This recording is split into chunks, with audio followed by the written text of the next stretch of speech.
Hi everyone, this is Alec with AJ Farms, and today we are here with a video that we've been looking forward to filming pretty much the entire winter. It is time to finally start our tomato seeds. Now tomatoes are about, I'm going to say tied for my favorite thing to grow in the garden. It's between tomatoes and peppers, mostly because there's so many varieties. I don't particularly care for tomatoes on their own, but I do like tomato sauce. And honestly, there's nothing more fun than growing a gigantic tomato. And we've got different types of tomatoes that grow in different sizes. So we're going to show you those, but first, we would also like to show you how we start our tomatoes, and we'll start with a list of supplies that we use. And first and foremost, with any seed starting adventure, you need some kind of medium to start your seeds with. We like to make our own seed starting mix, which is very easy to do. And you also need something to hold it in. We, for the moment, have just been using red Solo cup type plastic cups, and you can use pretty much whatever you can find. We've used aluminum baking pans before. We've had the little 3-inch nursery containers that we're using for the first time this year. We've used nursery 6-packs, so like I actually have them over here. They're these little things that you sometimes see plants in the nurseries, and they've got drainage holes on the bottom. And no matter what kind of container that you use, the most important thing is that it has drainage. And if I can lift this real quick, you can kind of see, I can't focus on it, that we've cut little drainage holes in the bottom of it. They're very small, of course, on this cup, but hang on, let me see if I can refocus to show you a little bit better.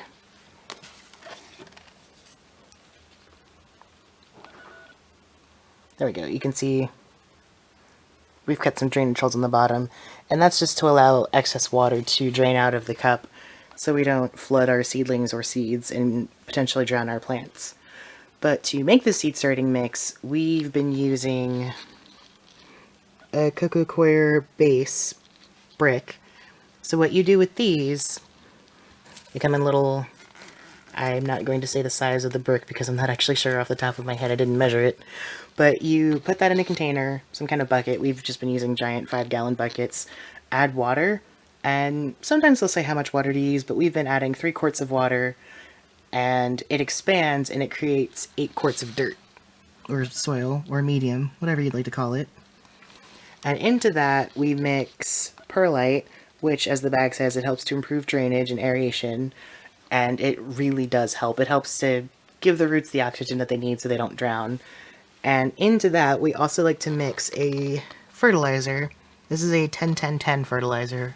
If I remember correctly, it might be on the back. Oh, no, it's 14-14-14. Which is a little bit strong for seedlings, however, if you mix in just a little bit, definitely less than they recommend, it does help the seedlings, and it is a slow release fertilizer, so we like to put it into our seed starting mix as we make it, so that way when the seedlings need it, it's right there for them and they don't get stunted waiting for the fertilizer to release.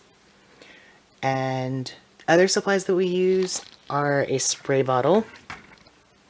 I just recently got this one this year. You can hold it upside down, like so, and it will still spray. And then, as we're waiting for our seedlings to sprout, we like to take a plastic bag, like this, any size plastic bag will work, and we'll just use it, we'll open it and then put it on top of the container that we're using, and if the container is too big for a plastic bag, we'll just cover it with saran wrap. But we like to do that to help create a little bit of a humidity dome. It helps to keep the seedlings moist, so we don't have to worry about them drying out as they sprout. And then the last thing, well, technically second to last thing that we use is a marker, just so that we can label our cups. As you can see here, we already have these labeled, and we like to put the variety of plant that we're growing. In this case, this particular cup will have San Marzano tomatoes, and then we like to put the date that we start the seeds, so that way we know basically how long they've been going and see how well they're growing. And the final thing that you need, I believe I have everything, of course, are your seeds. So I'm going to lay these out, and then I'll show you what varieties that we're growing. Okay, so I'm going to show you what varieties of tomatoes we're growing. This year we're growing 3 types, cherry tomatoes, paste tomatoes and slicing tomatoes. So the cherry tomatoes that we're growing are the Super Sweet 100, which these particular ones are more disease resistant, which is nice because last year we had a lot of issues. There was a giant rainstorm. It might have been a hurricane, I don't quite remember. But we had a giant storm and it took out most of our tomatoes. The cherry tomatoes were okay, but a lot split. But afterwards, they were very disease-ridden, so this should definitely help. We are also growing the Sun Gold cherry tomato. Many of the ones that we're growing this year are hybrids, just because. There's nothing wrong with that. But this one is a golden orangish colored tomato and is a little bit sweeter than the Super Sweet 100.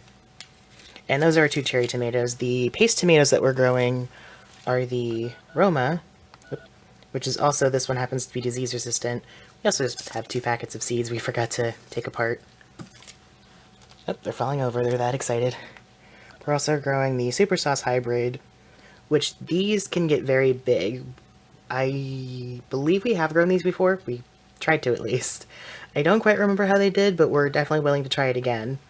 But they're supposed to get very, very big and make a lot of sauce, so we're definitely excited for that. As I said earlier, tomato sauce is the... well, other than salsa, but sauce-based tomato products are really the only thing that I'll use tomatoes for. This one I cut a little bit weird, but this is the Gladiator Hybrid. Also another large sauce tomato. And then I believe the last sauce tomato that we're growing is the San Marzano, which this one is similar in size to shape as the Roma tomato. And then the beefsteak tomatoes that we're growing, or the slicer tomatoes, we have the Super Steak, which I believe this one... yes, most of these can get between 1 to 2 or more, depending, pounds. We grew our first 1-pound tomato last year, so we're excited to see if we can get an even bigger one. Then we have the Super Beefsteak, and as you can see, many of these have very similar names. We have the Porterhouse Hybrid, which I believe this is one of the ones that can get to be up to, okay, over 2 pounds. The Steakhouse Hybrid, which this one can get over 3, or up to 3 pounds. And if we could get a tomato that big, that would be amazing. We'll definitely try. And then this one is the Mortgage Lifter. I know the name is cut off a little bit. This is an heirloom tomato. And then the last one is the Bodacious Hybrid, which is a newer variety on the market and to us. This one, I believe, is is crack resistant, which was an issue because we had those huge rainstorms. Most of our tomatoes ended up cracking, so this is definitely going to be nice, especially if we have crazy weather like we did last year. And those are the varieties that we're growing. Okay, I only have one hand since I don't have a tripod to put this on, so I will try my best to show you how we plant our tomato seeds. So this is the cup that we're going to be using. This is our San Marzano. Yep.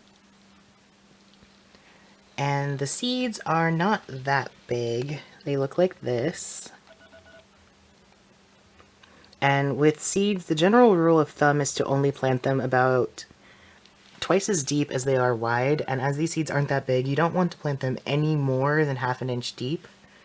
So let me see if I can do this with one hand. So what we like to do is just poke a little bit of a dip in the soil. We will be planting 5 seeds, but I'm just going to show you with one. And then we take a seed and put it in. And you can see, maybe, yeah, there it is. So then once it's in, we just like to cover it up. That's where we take our spray bottle. I'm not left-handed, so this is a little bit difficult. Take our spray bottle, and we spray it in. And you want to make sure it's nice and saturated. I am going to go back through and spray that a little bit more. But we do that, and then we take our plastic bag, right here, and we put it on as a little humidity dome, which I'll show you in a minute what that looks like.